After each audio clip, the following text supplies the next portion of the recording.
Long neck ice cold beer never broke my heart. Does Kyle Lowry has some assets that make him more valuable? Well, I'd say if the question was who's the best looking, I'd say the guy that sits in the middle. But I'd probably run average, probably 4 hours of sleep a night. stay in school, kids, so you don't end up like me. Thanks for being concerned about our age. He's a dog. Bigfoot, I know you're out there, and I'm coming for you. We're just trying to have fun out here, and our idiot kicker got liquored up. Hey, Jonathan, you want to come back to the horseshoe? Stay in school, I know you're out there, and I'm coming for you. That's the guy that sits in the middle.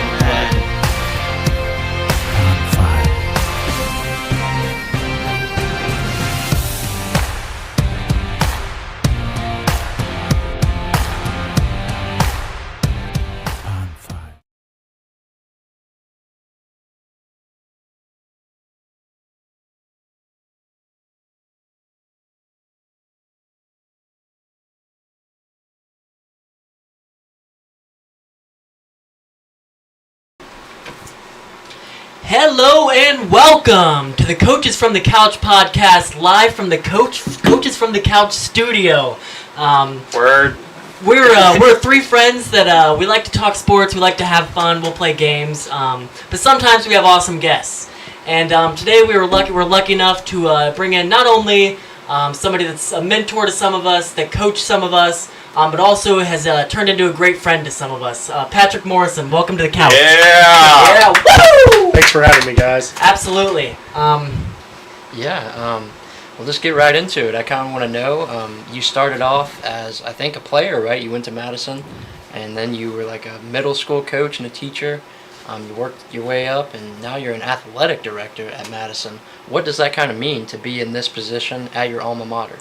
So, yeah, when I interviewed for this position, unlike some other people who have maybe held this position, whether it be at Madison or other places around the country, like I jokingly have said, like I started at the bottom. You know, I went through there as a student went to Deputy Elementary, then Madison Junior High, then went on to Madison High School. When I was in Madison High School, I was a student aide in the athletic office, and then went on to Hanover College, graduated from there, and then came back as a middle school coach, and then coached at the high school level, coached at the college level, and then obviously went into the athletic field, and I've been the assistant athletic director at the middle school, and then obviously moved up to the high school. So it means a lot. Obviously, Madison's played a huge role in my life and helping develop who I am today. So it's nice to be in a role where I feel like I'm able to give back to a school that's given me so much, and then obviously hopefully sprinkle a little bit of my knowledge or words of wisdom, or to even learn some stuff from some of the other great coaches that I get to work with at Madison. Yeah, and you've already started off on a good note, I think, from year one. And like you said, though, you said you coached junior high, you coached high school, and you coached college. So I just want to jump into this. Like, what I've always heard, for some reason, middle school. I'm a middle school basketball coach. They've always said middle school is the hardest to actually coach. They've always said that. So, but I want to know your info. What do you think? What is the hardest to coach? You've done all three. What do you think? Well, I spent 2 years coaching middle school, 1 year at the college level, and then 6 years at the high school level. So when I look back, though, at middle school, I don't remember it being hard to coach. Sometimes that you're trying to develop kids at that age, and you're trying to develop kids at any age that you work with. But middle school kids are really learning. They're coming from little league football, for example, because I coach football, but they're coming from little league or park and rec sports where maybe they only practice 1-2 days a week, where now they're practicing multiple days a week. So that's kind of a big adjustment for those kids coming in at that level, and then learning kind of the time commitment that they're going to have to put in if they want to continue to play this, obviously moving on to high school or even at the college level. But as far as the toughness, I think it's just probably the developmental thing, because you're at the forefront. One of my college coaches that one day, or when I got the middle school job, he said, one of the best coaches you need to hire if you ever become the high school head coach is you need to make sure that you have great middle school coaches, because your middle school coaches are what's building your feeder for bringing those kids up to your high school, and you want those coaches to obviously teach those fundamentals, but also put some fun and stuff in there, so that way those kids want to continue to play, and you have those numbers coming up. So I think that it can be tough just because you're at an age where you're developing and kind of taking kids from pee-wee sports to kind of middle schools, organized sports, and then giving them some opportunities and some tools to grow, but also trying to develop them for the next level, which would be the high school. So an interesting jump, like you said, from player to coach to now administrator. What are some of the things like being a coach have taught you as far as leading people to help you jump into being an administrator? I think it would be super hard, like if I had never coached and going into being an athletic director. And I've kind of talked to some people that are going to the school for sports administration, for example. That's one of the things that Carson wants to do. And I've talked to him about that, but I think that it's important that it would be hard to go into some kind of sports administration role and never have coached. Exactly. And the opportunity that I've had to coach at multiple levels, I think, is very important for helping shape and develop kind of the athletic administrator that I am now. Not only did I coach football, but I also helped out with junior high track one year. I coached a little league girls team one year. No affiliation, just did it for the opportunity to have a say and just kind of learn what our Parks and Recs department is kind of about in our community. And then, coaching at that high school level, I think, with all those tools that you get from coaching is what's going to help. And, I kind of look at now, like, I still am a coach. I'm just working with adults who are also coaching. But I kind of look at those as necessarily as colleagues, but when you think of it as a team atmosphere, those are kind of my players, Definitely. right? I'm trying to give them the right tools so that way they can be successful. But as in this stage, I say they're colleagues because I can also learn and take things from them. So I like to kind of have that, and I don't try to say here's where I am and here's where you guys are. I want us to kind of be kind of at a level playing field, but also have that mutual respect for each other's roles. I love that you say that. You want it to be kind of like a level playing field. You kind of still view it as like a team atmosphere. I even remember when I played for you, we actually had wristbands and we had shirts that said things like family on it. Can you kind of tell me what your reasoning is, or maybe is there a story that kind of explains your connection to togetherness? So I still preach that family piece to our coaches. Even last week we had an all coaches meeting for junior high and high school, and that's one thing that I'm really trying to do is build that cohesiveness between the junior high and high school, because they're two separate schools, two separate programs, but at the end of the day, the basketball team at the high school and the basketball team at the junior high, they're all one family. Right. So that's one thing that I've kind of taken away. I think it was Coach Fish who kind of actually coined the phrase, we are Madison, we are family, and I just kind of stuck with that going into my coaching level at the high school level at Madison. But football and everybody in this room except for Carson has played football. Wait, you didn't play football? I did Little League. You're telling me you wasn't a left tackle? Hey, I was Little League. I was good. I was good in Little League. Bear crawler. You're a bear crawler. I was a bear crawler. And that's why I quit football. But no. But I never had the opportunity, I guess, to coach Carson in football. I coached you two.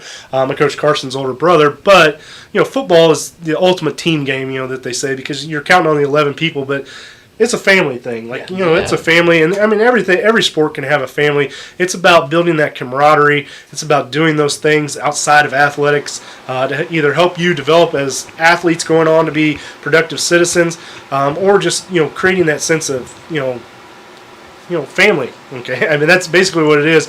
As growing up, I came from a divorced household. So my family was large, so I'm used to incorporating multiple people in my family, and maybe that's where it is. I don't have to know you very long, but if you turn into somebody that I can trust and someone I can depend on, I kind of look at you as family. Mm-hmm. So. Mm-hmm. Well, what a great foundation to build too. Like you said, maybe a tough situation at home. You don't really know what these kids are going through, and to kind of stick that in their heads that they can come into a football facility and they can view this as their family and kind of give them some type of connection, to have some common ground. I think it's just a really great place to build with young people. Yeah, I think giving kids obviously an alternative. As you mentioned, not everybody always has a great home life, or maybe they don't have a great day. Okay, everybody has their own story and their own thing to share. But giving them kind of that safe place to be where they feel comfortable around somebody who hopefully maybe they look at as a family member, to be able to share if they need to, or just to know hey, I'm going to go here and we're going to have some fun today. So one interesting thing that I remember from you coaching me in specific is as a football coach, you can preach family, or you have to preach family. You want to preach this cohesiveness, but you also have to hold people accountable. And one of the most specific things that I always remembered, I don't know if you did this on purpose or if you remember doing this, but I think maybe I ran a wrong route one time or I did something wrong, and I'm pretty sure you told me, you said, if I ever get on somebody, I'm always going to make it up with a compliment at some point. Yeah. And that's something that has always really stuck with me, whether maybe not even in sports. Maybe it's just in life. Maybe it's a group project at school, whatever. But that's just something I wanted to share with you that meant a lot to me is if you ever got on somebody, you'd always make sure to make it up. Yeah, so I jokingly always said, like, if I ever got on people, like, I was either doing it to either make a point or try to get someone's attention. Right. But I always tried to be quick to follow that up with a compliment, or before, like, when we're walking in after practice, like, try to readdress that person just to make sure that we were on the same page, and then I was talking kind of in a calmer thing. And you guys could probably even remember when I coached, like, I could be real high emotion and talking, and then I brought it down real soft and just kind of came right back down to your level. And that was sometimes, I think that's just me and my coaching style, but sometimes it was by intention. So Yeah, would you say there's any influences? Sorry, Carson. No, you're good. Would you say there's any influence you had, maybe as a youth football player or athlete growing up, that maybe kind of taught you some of those things? So the funny thing about me is, I played basketball. I played t-ball till second grade, and then I played basketball. I went to deputy, so it's a little farther out. My parents didn't always want to drive me into town. I think I played on the travel team of deputy my sixth grade year, and went into middle school. Deadeye. Is that Deadeye? No, they're the Panthers. Oh, Deadeye's their archery team. Oh, okay. I went to deputy. Yeah, he went to deputy too. Okay, I was like, you're state, a Deadeye. state champion world qualifier, fourth grade. Okay, I had we to cut you regressed off. a little bit Go in ahead, fifth grade, but sorry. All right, go ahead. Sorry. So I went into middle school, and I tried out for the seventh grade basketball team. I didn't play any other sports my seventh grade year. Didn't make it. I think they kept 18 guys. I remember getting called out in practice though, and the coach said, "Hey, we're running around the court." He said, me and the other guy was Joel Burnett, which is Ben Oral's older brother. Okay. Pulled us both out, and we had to run around the court by ourselves. And I'm thinking, oh gosh, what do we do? We messed up. And then he told the rest of the guys, he's like, "Do you hear those two boys running?" And they said, "Well, no." And he said, "Yeah, that's the point exactly. Because they're running up on their toes. They're not running around here like a bunch of horses clodding around." Oh, yes. And then I was like, "I'm going to make the team." And then I didn't make the team. So hey, you run on your toes. Yeah. You do run on your toes. So it was at that point, though, it's like, all right, so I'm not a basketball player. Right. So I went into the next year and played middle school football. Okay, and Coach Warner was actually the seventh grade coach at that time. Coach Warner. Warner. Coach Warner and I've had a long-standing relationship. So Coach Warner's played a big role in kind of my coaching philosophy, and has always coached with me or coached for me. So he was a very important guy in that's kind of meant something, and who is actually still helping coach. Yeah. But Coach Perry at Hanover College, always fairly soft-spoken guy. Unless you get him riled up, then he can turn into a big grizzly bear. Yeah. But I've kind of liked that. And professional coaches, I'm Indianapolis Colts fan, but Tony Dungy was kind of always a soft-spoken coach, not a big rah-rah guy. And then I had an offensive line coach in college, Coach Roger Velasquez, who was kind of a hard-nosed guy that kind of gave that extra edge, and he said that's why you wear a helmet, right? Because life's tough. Okay. Yeah. Nice. Little power football. I like it. Yeah. Little gridiron. But I'm going to backtrack a little bit. You said how like as a coach, like you have to adapt to players, and I've learned that through my 2 years of coaching now. That like not every kid is going to be coached the same. Like you got to adapt to their level of learning. You know what I mean? So not everybody learns the same way. So I was just, when you said that, it clicked in my mind. It's like, yeah, I've learned that. Like in being my year 3 of coaching starting this year, it's just like, yeah, I'm starting to get that trickle effect of what you're saying. Like kids learn different. Each kid learns different. Yeah, and that's something that you learn from obviously being an education teacher. That's something that you learn from obviously coaching. And as you continue on, and a lot of times your first year coaching, or even first year being an athletic director, it's tough. It's first year of doing anything. It's tough, but you have to keep that persistence and want to continue to do that. And you're going to continue to learn, and hopefully it makes you stronger in the long run. So. Absolutely. So, looking back on like either your high school career or your college career, actually, just last episode we did a game where we ranked our favorite youth sports moments. Right. So, what are some of your favorite moments, or can you pinpoint one in specific, either from high school or college, that sticks out? So I don't know if maybe it was one of the questions I kind of saw, or I was already thinking about this, but I thought about the difference between high school and college sports. In the 2 year, like the 4 years that I spent in each, playing high school sports, I feel way more fun than playing college sports. Right. And I think that a lot of it is because it's the kids that you've grown up with, and you spend some time with. But I also enjoyed playing college. But as far as like those memories that I have. In high school we had the lineman lounge. Okay, oh, nice. It's the old blue sled that was over at the junior high. Yeah, oh, yeah. And it's still, we've moved it actually over to the high school. But when you put the pads on that thing and you lean it back, it's a nice little couch. Okay, and you can do that. But I think winning 5 games my senior year of high school was pretty big, because before that they hadn't won anything close to that since like I think 99 or something along those lines. I think they had won 4 games, so we hadn't won that. So we went 5-6 my senior year. So that kind of sticks out in my memory as something. And there was 9 of us that were seniors, and we stuck it out for 4 years, and we had a good junior class behind us. That year was just really fun. We won our first playoff game since '92. So it was a fun year to remember. And then going to college. You made some lifelong friends and things like that I always remember. But I got my first reception when I was in college. Okay. It was kind of by default. Did you do a little bit of, isn't that what that, isn't that called like, you're going eligible? Oh, yeah. Eligible, isn't that what that is? It's something like that? Yeah, I didn't go eligible. It was kind of a missed block because I didn't get out on a screen fast enough. and the DB, I was supposed to go out and block the corner, and the corner jumped up and actually smacked the ball. When we smacked it, it went up in the air, and I caught it, and then I got clobbered. So I actually had 1 reception in NCAA college football history. So 100%. Yeah, I went for 100% on More catches catching. than any of us. Yeah, right? But it was actually for negative yards. So. Hey, it's okay. Hey, 100%. but we have more yards than you ever had. That'd be so. PPR points. That's funny. But so you said that when you were talking about Hanover, there was something that caught my mind, and I just lost it. Go ahead and move to the next question. Once I think of it, I'll get back to it. So I guess something that's interesting, my first question is, out of high school, was Hanover, was that the answer all along, as far as playing athletics there, or was there anywhere else you were looking at? So obviously I knew I wasn't anything but a Division III kid, and I was actually fairly small. I think I was 2'10", 5'10". Wow. 5'11", going out of high school, so I knew I wasn't going anywhere else but Division III. So I looked at Franklin. Obviously, I knew I wanted to go into education. Looked at Franklin, but had a really great opportunity at Hanover. And I tell kids all the time in our community, even though I'm from here, but when you go to Hanover and you like live on campus and stuff like that, like you don't feel like you're at home. So in some of my best 4 years, I talk about high school football and stuff, but some of my best overall 4 years were spent at Hanover College as a student and as an athlete. So at the end of the day, I feel like I made a really good choice, and obviously it's really helped me to where I am today. So. Yeah, and also just kind of maybe more from a professional side, build those strong connections somewhere close to home. That's really nice, And I do. I have those relationships. Coach Perry and I, he sits in front of me at church, and I sit behind him at church.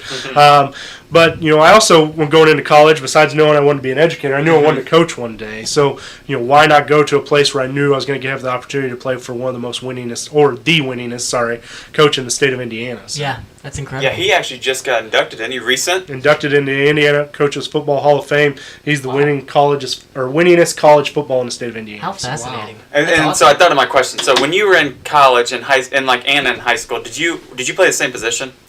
I played offensive line. I played defense. On defense, I played some defensive line, some nose tackle, defensive end. Played a little linebacker, but I always played on the offensive line. Okay. Now, I've played center, guard, and tackle. I played center my freshman year in a couple freshman games in high school, and then played guard and tackle kind of wherever I needed or fit best, depending on who we were going to play. Obviously, if we were playing somebody with a quicker defensive end in high school, then I would play on the outside.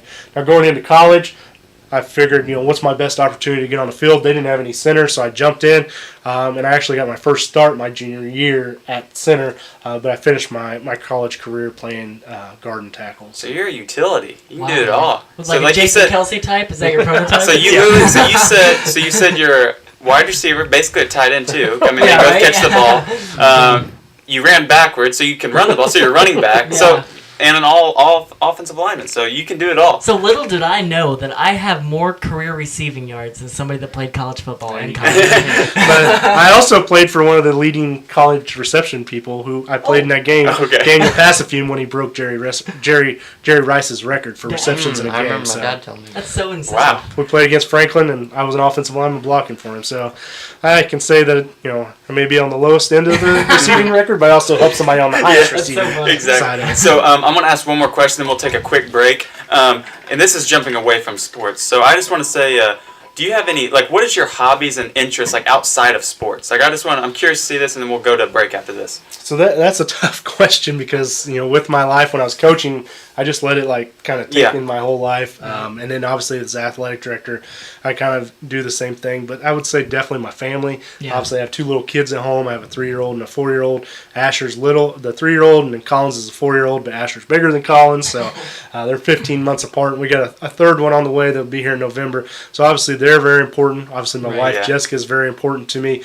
But you can ask them what their hobbies are, and it's going to sporting events. So It is sporting they events. love it as much as I do. But past that, this summer I got some fishing gear. Nice. I Okay. planned on going out fishing. Haven't used it yet. That's the life of an AD, right? I used to I go hunting. I used to go hunting on a regular Okay. basis. I went 2 years ago, but haven't been since. What do you hunt? I've been deer hunting and turkey hunting and squirrel hunting. Oh, wow. And then, I don't know. I mean, I love going to the Smoky Mountains and just Oh, kind of yeah. being Oh. up there. I wouldn't say that I'm a hiker, but just, going to Gatlinburg would Yeah. probably be a hobby of Do you guys ours. do a cabin? We normally stay in a hotel Nice. that's within walking distance of the Can't downtown beat it. strip of Can't beat it. Gatlinburg. Yeah. Just to, that's a place that, we all love giving away from. The kids love it. My wife loves it. And, it's a nice thing. I feel like the air breathes a little bit different Yeah. down I there in the agree. mountains. It I is. agree, for sure. For sure. What Alrighty, does and- the future look like for your kids in sports? Do you have any idea on that yet? So obviously they're young, and you have high ambitions. And I jokingly say, Asher's a fairly big 3-year-old, and I say he's going to be a very nice tuba player one day. Right. Just because my hopes are, whatever they want to get into is what I'm going to support. Now Collins, my little girl, she hasn't wanted to play any sports yet. She loves dancing and she loves cheerleading. So she dances for Meyer School of Dance, and then she loves the cheerleaders and loves dressing up in her little cheerleading outfits and going to the games. Asher, so far, he's dabbled in basketball at the Hanover Church Baptist Basketball League. Nice. He played in the T-ball league this past spring, and he's going to try out soccer this fall. So we'll see how Heck that yeah. goes. Here's what he can't be. Can't be a running back. With the way they're getting paid now, it's not worth Yeah. it. It's not with the way worth they're it. getting I would paid try now. soccer. Actually. Honestly, yeah. Exactly. $1 billion contract, Yeah. yeah. All right, so we're going to take a quick break, take a couple minutes, and then we'll be right back.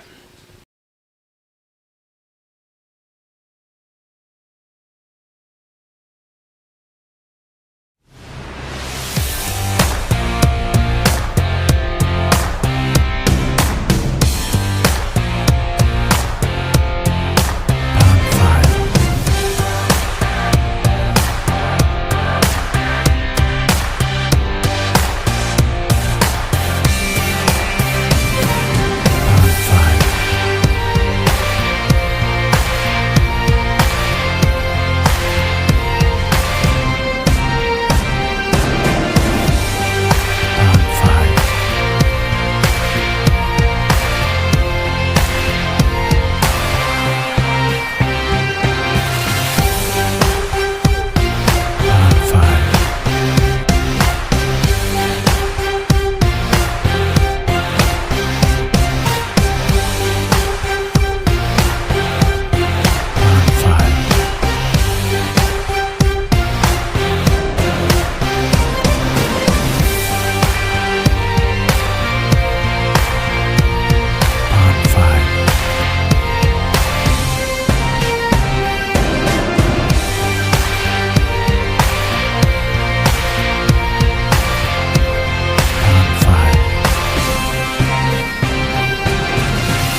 we are back from our short break, and now it is game time. We got a little bit of an interesting game here today.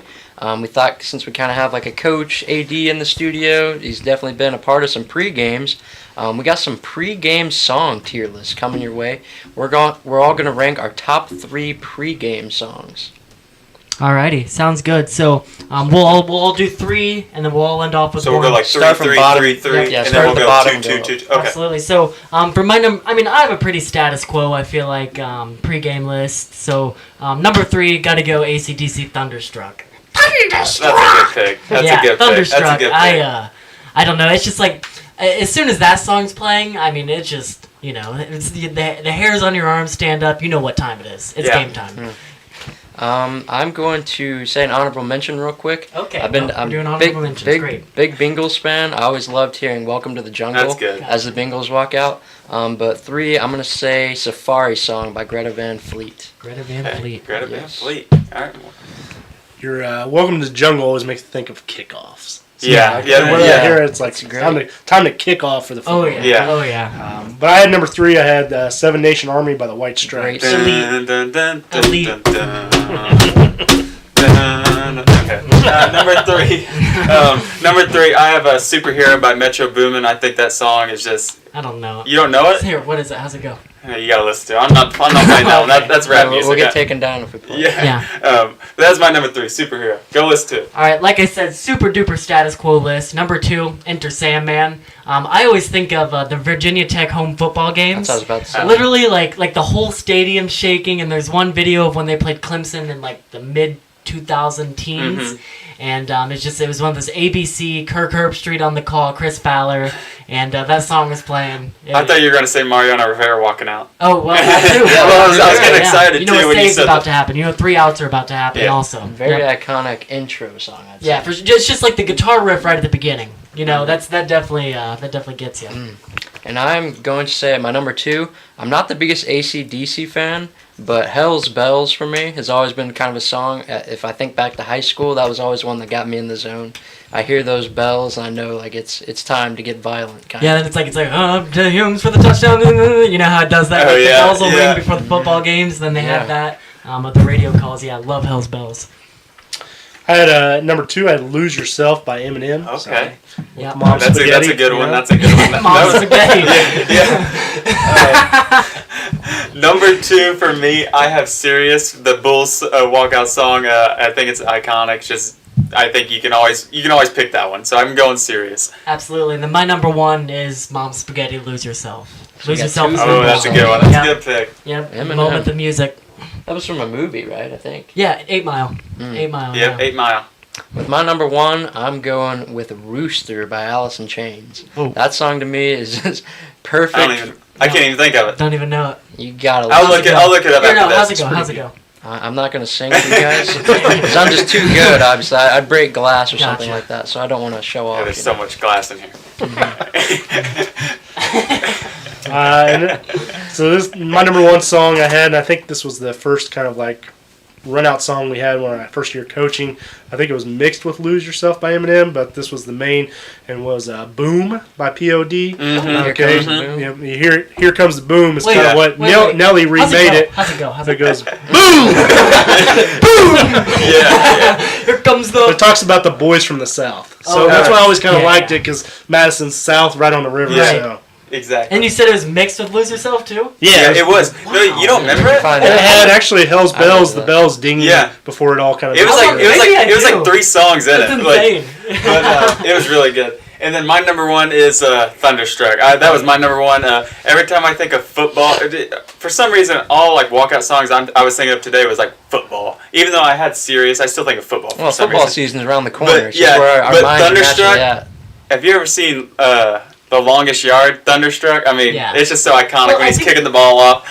Paul Crew goes back to one pass. and they beat the police officers. That's so a you can't- movie we quote pretty consistently. Yeah. Friendship. I feel like when Yeah. I think of like pregame songs, I think of football too, because like in basketball, you're about to go like guard somebody or sit in the corner, Yeah. right? Baseball, Yeah. you're about to go hit 4 times, but in football, you're about to go You're get in, going to war. You're going to get in a car collision every play, Like you said earlier, like you're putting a helmet on to use it. Literally, so like I feel like you need like a little bit extra when it comes to football. So yeah. Yeah, so definitely. let's review our 3 picks. We'll go. So Jake, go ahead and say 1, 2, 3. Absolutely. So number 1, "Lose Yourself" by Eminem. Number 2, "Enter Sandman," and then number 3, "Thunderstruck." For me, number 1, Rooster by Alice in Chains. Number 2, Hell's Bells by AC/DC. And number 3, Safari Song by Greta Van Fleet. So my number 1 was Boom by P.O.D. Number 2 was Lose Yourself, Eminem. And then number 3 was Seven Nation Army by the White Stripes. All right, and then number 1, I had Thunderstruck. Number 2, I had Sirius, the Bulls Walkout Song. Number 3, I had Superhero by Metro Boomin. We will take another quick break, and then This break will be quicker. Yeah, this will be way quicker, and then we'll come back with more questions, and then we'll wrap this thing up. Awesome. Let's do it. Fantastic.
So we promised it was a quick break. We're back. Coaches from the Couch podcast, Patric Morrison in studio. Let's go, Patrick! Okay, Patric Morrison. I had to. So an interesting thing that I thought about over the break. I just want to give you the floor. What kind of new things are going on with the athletic department? Whether it's systematically, whether it's facility wise. What's going on with the athletic department? So since you guys have been in high school, there's been big changes to the athletic department. A lot of those have obviously taken place over the last since 2019. So since I've been in kind of the assistant AD role, I've got to witness a lot of those things happening. But currently, we have. We're replacing our tennis courts. Okay, so if you drove by Madison Junior High School, where our tennis courts are located, they're not there. They're flat. they're not there. And we're actually adding 2 courts. So we had 6 to before. Now we're gonna have 8 courts.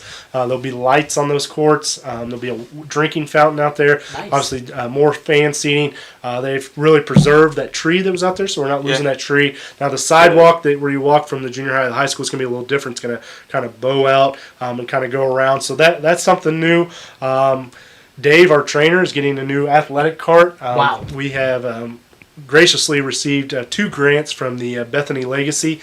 Thank you, Karen and Bethany Ted- Thank you, Legacy. Bethany Thank Legacy. you. Thank here you. in Jefferson County. So he's getting a cart that he'll be able to use for athletic training purposes that would just be purely for him. Obviously, it will have all of his gear on there, but also make it nice to be able to get players on and off the field. Sorry, I don't mean to cut you off. That's incredible because I remember my senior year of soccer. I must not have stretched well enough for the game or something, but I was on the opposite side of the field.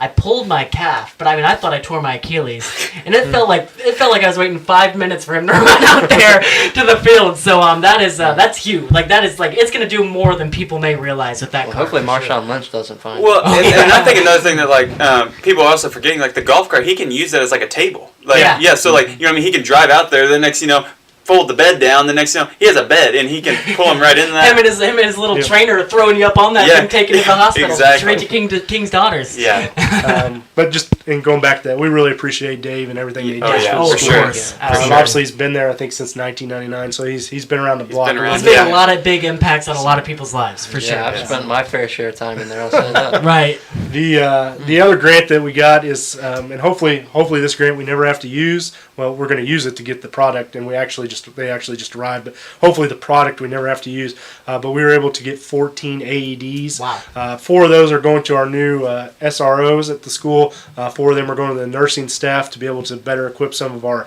buildings, and then 6 of those will remain in athletics to be able to use a lot of our outdoor facilities, as there wasn't any AEDs that were necessarily close to those. Obviously, the DeMar Hamlin thing last winter was kind of the spark of interest of that. And there's actually a Senate bill that just passed where you have to have them at all sporting events. Nice. The good thing is we didn't know that was going to happen. Top of the game. And we went ahead and we were able to get that grant. So again, thank you to the Bethany Legacy for allowing us to have those 2 grants to be able to do those things. So. Seriously, thank you, Bethany Legacy. That's huge. That's huge. Some other facility things, and this one's kind of cool. And so painting the fields, we have obviously the turf football field that we play soccer on and have band competitions on and stuff along those lines. But we still have to paint our 2 grass soccer fields. We have a practice soccer field and practice football field, and then we obviously paint our baseball fields for the foul lines, and then for track we have obviously for discus to be out of bounds lines too. But we have recently just purchased a robot through Turf Tank that will be painting the fields, and it's all based off of kind of like GPS things. So you walk out on the field with the tablet, you say we're on the West soccer field, you click that, and it just kind of goes. That's it just incredible. Kind of goes, and it's going to paint the field. Awesome. That's incredible. We had a demo of it. That's insane. A couple weeks ago, and it's pretty neat. So that the robot is already here, but we'll be having a training on that next Thursday, August 17th, where the guy will come down and. Will it already be programmed, or do you have to program it? So the guy, when he comes on August 17th, he'll be doing the program of all of our fields. I was just say, Jeez. It saves time. So, for example, last week there was 4 of us that went out. We didn't paint a full soccer field, but we put down some lines so that way there's some boundaries and stuff so they can have practice. It took us about an hour and a half to do that. We were moving strings and measuring out. So when the guy came and did the demo, it painted the field in 35 minutes. That's insane. The entire That's field. insane. and you get to sit in the air conditioning. Yeah, that's no manual labor, too, yeah. Obviously, I think. Technology. Didn't you say you have to use like an iPad? Yep, you can use an iPad, and you basically just let it go, and you got to make sure the battery stays charged, and obviously keep it filled with paint. And the last little thing, or last facility upgrade that's hopefully on the horizon, that's kind of in the back of my memory, is we hope to get a new scoreboard in the junior high gym over at the junior high. Let's go. Nice. That will match some of our scoreboards throughout. So all of our scoreboards are currently wireless, except for that scoreboard. So hopefully that scoreboard will get replaced. The one I use. Well, you know what they say, you win games, you get big cosmetic improvements, and Carson proved that. He won a lot of Let's games, go. the funding came in. Yeah, finally. Kind of something I was thinking about, just looking, and this was even when we were in high school, but just speak on the value of that the brand new football field, well, you call it football field, it's really a multi-purpose field. Speak on the value that's added to the athletic department as far as just scheduling, cosmetically, everything. Yeah, it gets used quite a bit. Obviously, football's out there to practice on it. Band has the opportunity to practice on it. Soccer practices on it. When it's in the spring, there's a lot of baseball and softball that will happen out there if the fields are wet. So it gives those the opportunity too.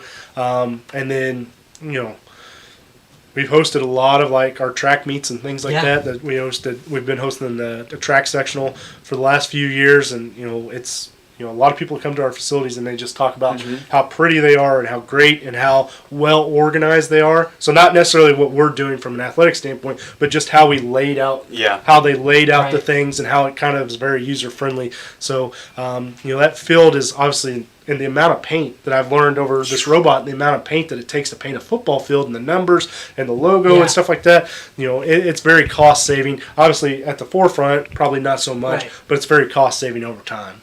Yeah, huge, and also it looks sweet. It looks really cool. It looks That's very the other nice. thing. Yeah, That's the other thing. and so now we're talking about this. I want to jump to. Is there any new uniforms throughout the whole program? Is there any new uniforms? I think I heard basketball might be getting, like the high school might be getting new uniforms. I can't remember like off the top of my head, but the way we do uniforms is, every 4 years we want to buy a new set of uniforms for our athletic teams. And I know, for example, we're working through girls cross country right now, and they're getting new uniforms this year. Boys and girls wrestling are getting some new uniforms this year.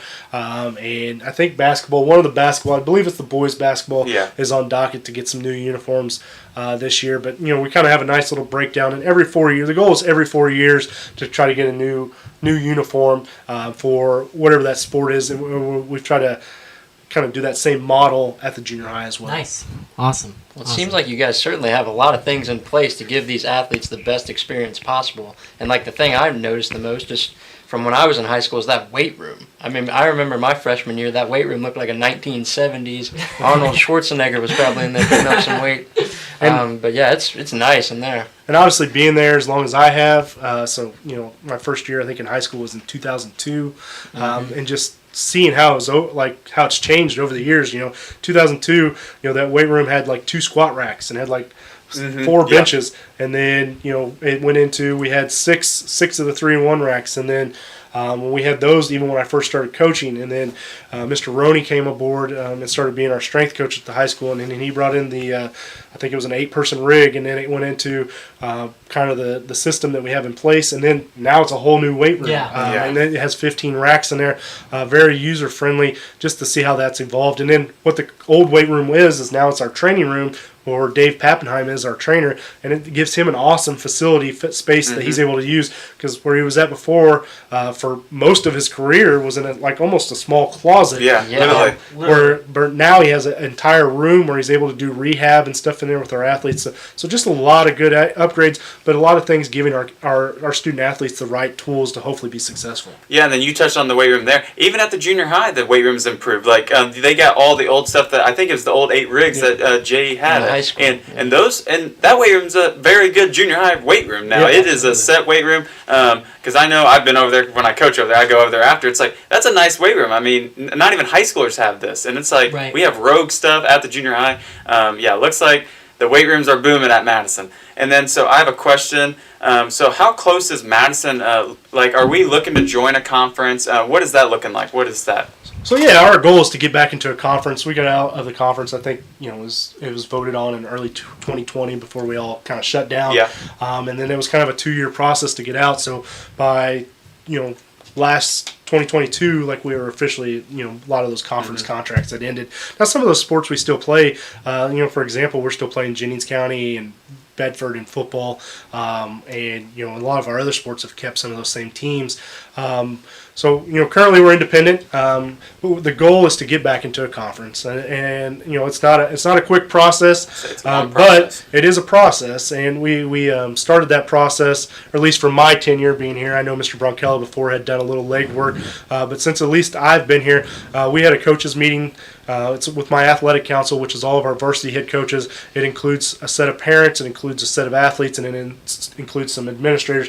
We had that meeting back in the spring, and we kind of set out a vote, and we talked about the different conferences that are available. We talked about developing a conference. We talked about the opportunities of other conferences that are here, or just staying independent. So we kind of took a vote, and the overall vote was everybody kind of felt the same way I did, and I didn't try to push my agenda by any means, but they wanted to get back into a conference. So, when I look at it, and we talked about, the Mid-Southern kind of makes the most sense. They currently do have an opening where Clarksville had dropped out of their conference, but are they willing to accept anybody at this time and those things? So those are kind of informal conversations that I've kind of reached out to their athletic directors over the past couple months through seeing them at events or the state AD conference, just kind of having those things. But the goal is to probably here in the next month or so to put a more formal letter out to that conference and see where it goes. So. Yeah, and then I think I saw this on Facebook. I don't know if this is even true. This is Facebook, obviously. Great. But that's why I want to get your real input. reputable podcast. That's why I want to get your input. So what? I saw this on Facebook. It was So when a school drops out of a conference, doesn't two schools have to like be added? Like, don't they want to bring in like two new schools if they want to drop two, and because they want an even number, isn't that right, or something like that? So it just depends on the conference and kind of where they're looking to go. So a conference is kind of like a team, right? Yeah.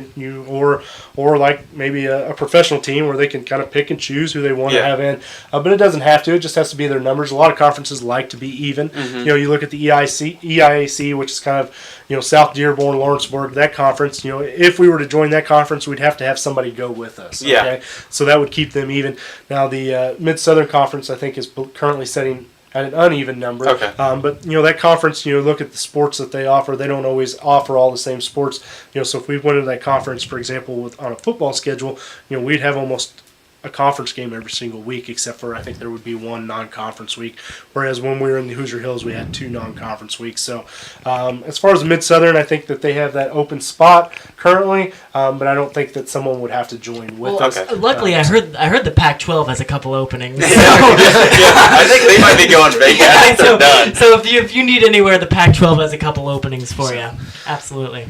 But at the end of the day, the ultimate goal, like I said, is to get back in and into a conference. That's kind of what our coaches, how I'd say 90% of them kind of feel. Yeah. So we'll work through that process, and that's our goal. So since I've been in school and since we've hosted a lot more sectionals, and so I'm curious to know, what are we hosting this year? Are we hosting anything? Are we hosting anything at all? But I'm just curious. So this year, last year we hosted a lot. That's like a ton. Like literally every season we were hosting about 3 things. I felt like. So it was a good year for me to become an athletic director and kind of get some experience and all that.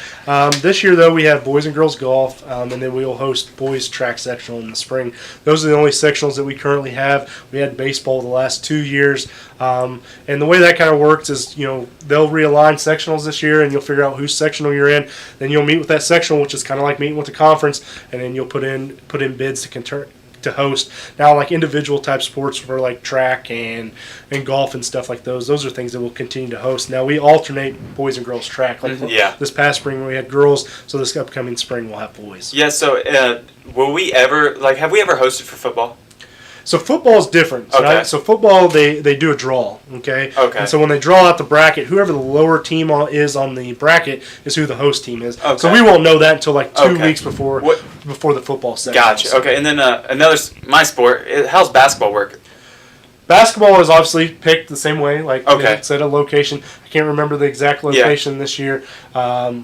But it is, maybe Charlestown. But it's the same thing. You put in a bid if you want to host, be the site host. So, and that's the same thing as volleyball, baseball, and softball. Gotcha. So kind of going back to the conference thing, if you were to join, what is it, the Mid-Southern or Mid? How, compared to those schools, are they about the same size as Madison? Yeah, so we would probably be closer on the top side of that from an enrollment standpoint, but I'd say when you actually broke it down and looked at teams and numbers, I'd say our teams are probably going to have about the same amount of kids on the other teams. We already play a lot of those schools from, even in football, we already play a lot of those schools, especially in basketball and baseball and softball and volleyball. So we already play a lot of those teams, and we play them in some in our individual sports as well. But I'd say we're very competitive when it comes to those kind of games. Obviously, everybody's going to have a good season here once in a while, but from a number standpoint, I think if you look at the programs, we're very competitive. So for conferences, what are the advantages and the disadvantages of being independent or being in a conference, other than just knowing who you're going to play year in and year out? So the independent gives you obviously the freedom to be able to schedule kind of whoever you want. So you don't have to be locked in on a certain amount of games that you're going to have to play every year. So that's a nice piece there because it keeps a nice change up, and you can bring some different teams in. But the whole conference thing, I think it kind of brings back kind of that family thing that we were talking about earlier. It gives you some ownership. It gives kids an opportunity to be recognized within their conference, for example, academic all-conference or all-conference in their sport. That is a good point. And you have those opportunities to do those type of things even if you're not in a conference, but a lot of times it comes from a state level. So if you're academic all-state or you made all-state, but that conference is going to kind of give you kind of a smaller kind of thing of that, so you're going to get more of that kind of, like I said just a minute ago, a family kind of kind of atmosphere. Like you know these teams, and you get to know those coaches very well, and you get to know those programs at those other schools. So Absolutely. Yeah, and so now I'm going to jump into. This is a question that I've always wondered ever since you got out. I've asked you multiple times, so I'm jumping back into a question about coaching. So somewhere down the road, like obviously you just got the AD position, but do you ever see yourself getting back into coaching? I know you got kids that are younger, and you got one on the way, like you said. But like, do you ever see yourself like maybe down the road when you're 50 years old, you're 60 years old? Do you ever see yourself back into coaching? So my wife and I actually got into coaching this past spring in T-ball. Oh, really? I didn't even know that. I always said I'm never going to coach my kids. Like I don't have any desire to it. I want them to be coached by other people. Yeah. But they needed coaches, so my wife suckered me into it. But we coached T-ball already, and It's almost like you didn't have enough to do. Yeah, You know? Yeah. And it went exactly how I thought it was. My son didn't listen to me as well as other kids did. But as far as going back to your question, someday down the road, I probably will get back into coaching. I definitely miss it. Obviously, in my role now, my relationships with the student athletes are a little bit more distant. Mm-hmm. I still get to have those relationships and see those kids, but it's not like going in the locker room every day and high-fiving people and then going out on the field and breaking it down. So I do miss that piece of it, and I miss the competitiveness of it sometimes, and I miss the preparation piece of it. So football, there's a lot of preparation that goes into it. So I miss all that stuff. But one thing I do not miss is the late Fridays into Saturday mornings. Yeah. I still get those from the athletic standpoint, but the results don't always affect me as bad as they used to going in the morning. But I would say at some point down the line, I'll definitely probably get back into coaching. But right now I'm riding this ride. Yeah, riding that ride. That's one thing I remember. Sorry, Jaden. There's nothing better than coming Saturday morning after a win. Yep. There's nothing worse than waking up Saturday morning after a loss. Especially a hard-fought one, too. Yeah. Like, especially a hard-fought one. Right, exactly. The opposite ends of the spectrum. Exactly. And I think Carson bringing up coaching kind of triggered a question for me. And I've talked to Carson about this and a little bit of coaching he's done. If you didn't know, if you're watching this, Carson is a coach. I'm a coach. For middle school, right? Middle school basketball. And what else do you do? Or is that it right now? That's it right now. Okay. He's one of our seasonal ADs. I am a seasonal AD, too. Yeah. Wow. But I've asked him kind of like when he gets into those pressure situations of games, maybe like a late in the game or maybe a third down or something, what's kind of your process when you're drawing up a play for a big situation like that?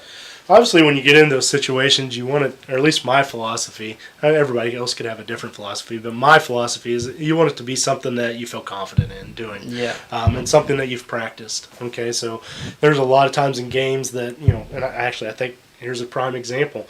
It was Carson's brother's senior year, so 2014, we're in a sectional game against Franklin County, and the game clock is going down, and we're down by a few points, and we score, but we go for a fake field goal. Okay, and it's kind of risky at that game. It's kind of like if we don't get this, then we may not have another chance. Yeah. We could have went and just tied it up and just kind of been happy, but we went for the fake field goal. But that's something that we practiced all year long. Okay, it was something that we had practiced all year long, and the way thinking about that game, it's kind of funny because I'm trying to get the kids on the field, and they're like, "Why are we?" It was a field goal. We hadn't scored, I guess, because now I remember where the kids are like, "Why aren't we going to score a touchdown? Like we need to win this game." And I'm just like, get off the field and listen to me, okay? Because they don't have any idea what I'm about to call. So we end up having to call a timeout. Otherwise, we're going to get a delayed game. So if I'm the coach on the other sideline and he's calling a timeout, I know something's coming, right? But I went with my gut and called it anyways. And we ended up, Hunter Seago took the fake field goal. Dylan Bills led for him. And those guys took it right in and scored a touchdown. And we go up and we end up winning the sectional game, which was the first time in a couple of years that we'd won a sectional game, and kind of put the icing on that year to make sure that we were going to have a winning season. But I want it to be those kind of things that you've practiced. Okay, so if it's third down, like we've practiced this play, if we have to have it, it's going to have to be a play. Now, does it always work out? No, right? Yeah. But I want it to be something that our kids feel confident running. And are you ever thinking about, when you're making those kind of risky play calls, are you ever thinking about the pressure that might come your way if it goes wrong? Yeah, I mean, but at the end of the day, like, every game is, that's the play that happens. But you hear people say it, commentators or, coaches all over, but that's not the play that made the game. That could have been the play that won the game, Yeah. Right. but it didn't put you in that situation Exactly. from the beginning. So Absolutely. Exactly, and so I believe we're about to wrap this thing up. So we do have Friday. We do have the big Madison Jamboree, right? That is Friday. Selling season tickets gonna be here. yeah, so actually starting tomorrow night we have boys soccer at home. Girls soccer's on the road, and then Wednesday, so boys soccer's in a scrimmage, be out on the turf field, and then volleyball's at home for a scrimmage on Thursday, and then we have a 3-team football jamboree on Friday against Salem and Shelbyville, and then Saturday we have our girls' first home match for soccer and the Madison girls golf invite at Sunrise Golf Course. But at all those events we'll have all sport passes on sale, so they'll also be currently on sale tomorrow as we continue to sell them during the school day and the athletic office. So Sweet, sounds good. Yeah, so and then I'm gonna say one more thing. We did actually just get shirts made, so we will be dropping shirts. We're Heck probably yeah. making a Google form in our website on Facebook and all of our social platforms. You'll see the link. If you want a shirt, message us, email us. You'll see our email, phone numbers. Message us. But I think that is about it. Yeah, absolutely. Well, Patrick, first off, I can speak for everyone. Thank you for coming in. Yeah. This is a great conversation to get to learn about you, not only personally, but also professionally. Get to catch back up with you, and we look forward to having you back. yeah, no problem, guys, and I appreciate the opportunity to be on here. Obviously, I jokingly said something to Carson a few weeks ago, and he said, "Yeah, we'll get you on," and then here we are. But Here we are. We're scheduled. Absolutely. I appreciate that, and I think you guys obviously are having fun doing this. I know that's kind of out of a kind of a hobby thing. So, Yeah. that's the few episodes that I've been able to watch. It seems like good stuff. But these are things that you guys are doing, and obviously seen a lot of you guys grow up for many years. So, just want to say I'm proud of you, and I hope you continue doing things like this We that appreciate that. make you guys have fun and kind of enjoy, because that's what life's about, Right. Exactly. It's about Exactly. finding out what you enjoy, and it's about finding those guys that you can count on and just kind of enjoying life, right? Not getting hung up on stuff. Exactly. So I appreciate you guys and appreciate having me on the show. So For sure. So the name of the game today has been family. It's been family. Family. Creating a family, fostering yourself with a family. That's been the name of the game. So how about you be part of our family? Yeah. Coach Wow. Sonny Couch Watchers. Wow. How about you become part of our family? Please like, comment, subscribe. It helps us with the algorithm. Go to our TikTok, Instagram, blah, blah, blah. You Everything. know, Every we have social it. It's platform. linked. And we'll always be here. So thank you for watching episode 24. Thank you, Patrick. And we'll see you next time. Peace.